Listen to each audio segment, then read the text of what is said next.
Just a week after the no-show at the 2G auctions, the Telecom Minister Kapil Sibal has said that competitive bidding is not necessarily the best way to distribute spectrum.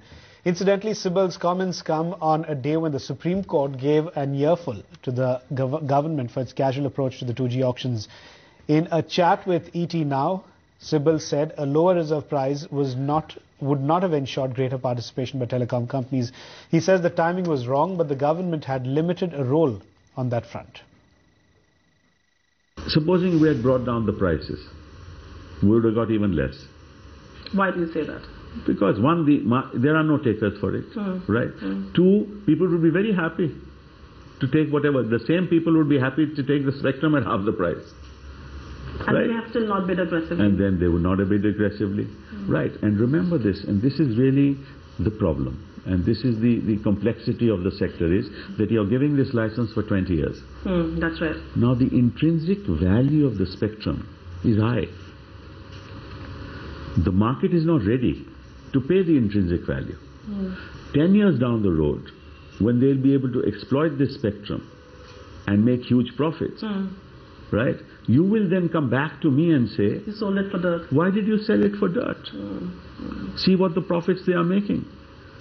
So in a sense, everything can be judged retrospectively. You know, it's very difficult to be, to decide things in a manner which brings about a sense of balance in which we benefit, the consumer benefits, and the industry survives. What we've done is we've killed the industry. Right. The consumer has not benefited. And in the ultimate analysis, we also have not benefited. Yes, that's true. That's true. What good is it to anybody? This is the real problem.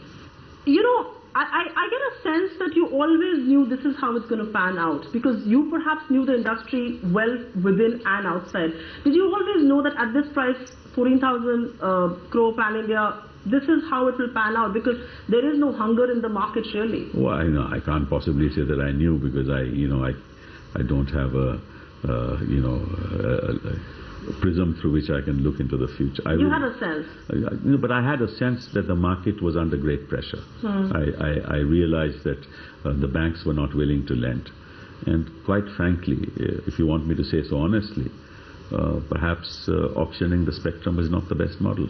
I want to go back to the point that you make, that perhaps auction is not the right way. What is the best way to No, I don't know. I mean, we are bound. We are committed to what the Supreme Court has said, and we will follow that. But sir, policy making is your term. No, but I mean, we are committed to honor this judgment of the Supreme Court. But the timing of the auction has not been the best thing for the sector, and the timing of the auction was not decided by us. On hindsight, would you want to approach the courts and say that let's freeze this process at least for now? No, I'm not willing to do anything of the sort. We let the court dictate to us as to what is to be done, and then let the people of India decide. But sir, that's exactly my point. People of India will judge you for the policy and not the court. I know you've had very little elbow room in this policy, but having said that, you've been candid once again to admit that perhaps the timing was not right. Isn't it wise, as someone who's going to handle these scarce Who are we to decide? Who are we to decide what is wise and what is not wise? We are nobody to decide. If you had the elbow room, what would you do? If I have the elbow room, I would not tell you on television what I would do.